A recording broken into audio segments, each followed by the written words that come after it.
Hello दोस्तों, स्वागत है मेरा इस YouTube चैनल पर। इस चैनल को ज़्यादा से ज़्यादा लाइक करना और सब्सक्राइब भी करना।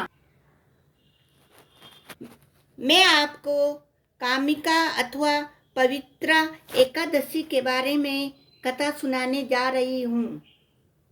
श्रावण मास के कृष्ण पक्ष को एकादशी पवित्र एकादशी अथवा कामिका एकादशी कहलाती है।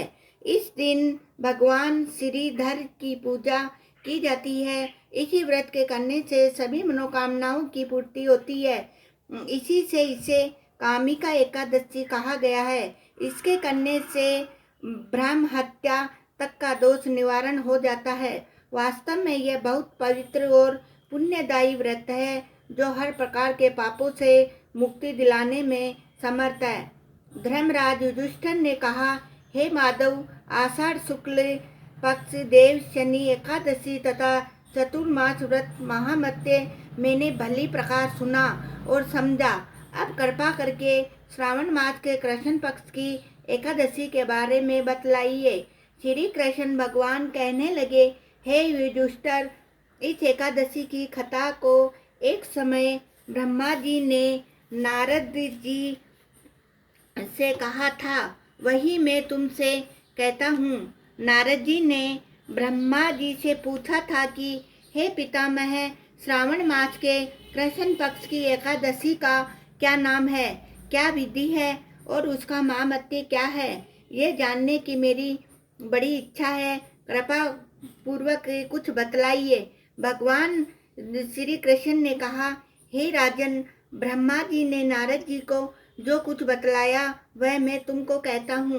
ब्रह्मा जी ने कहा था, हे देवर्षि नारद, लोक कल्याण की भावना से तुमने बहुत ही अच्छा प्रश्न किया है। अब मैं जो पावन कथा आपसे कहता हूँ उसे संचेत होकर सुनो। श्रावण मास के कृष्ण पक्ष की इस एकादशी का एक नाम कामिका और दूसरा पवित्रा है। इस एकादशी की कथा सुनने मात्र से ही वाजपेयी यज्ञ का फल मिलता है। बोला। इस दिन शंख चक्र गदा पद्मधारी भगवान विष्णु का पूजन होता है। इनके श्रीगर, हरि, विष्णु, माधव, मधुसूदन आदि अनेक नाम हैं। उनकी पूजा का फल सुनो। गंगा, काशी, नेमि, शारण्य, पुष्कर और सूर्य व चंद्र ग्रहण पर कुरुक्षेत्र में स्नान करने से, समुद्र और वन सहित पृथ्वी का दान करने से, सिंह राशि में बृहस्पति में, गोदावरी और गंडकी नदी में स्नान करने से भी फल प्राप्त नहीं होता। वह विष्णु भगवान के पूजन से मिल जाता है। जो मनुष्य श्रावण में भगवान का पूजन करते हैं वह देवताओं, गंधर्वों और सूर्य आदि सभी की पूजा कर लेते हैं। हे नारद, भीषण पापों के कीचड़ में फंसे हुए और संसार रूपी समुद्र में डूबे हुए मनुष्यों के लिए एकादशी का व्रत ही उद्धार करने वाला है। इससे बढ़कर पाप नाशक अन्य कोई उपाय नहीं। स्वयं भगवान ने यही कहा है कि इस एकादशी के व्रत के प्रभाव से जीव बुरी योनियों को प्राप्त नहीं होता। इस एकादशी को भक्ति पूर्वक भगवान को तुलसी दल अर्पण करने वालों संसार में ऐसे रहते हैं जैसे जल में कमल। इस व्रत के प्रभाव से अंतिम समय में मनुष्य यमराज की यातना तथा नरक के दर्शन नहीं करता और सीधा स्वर्गलोक को जाता है।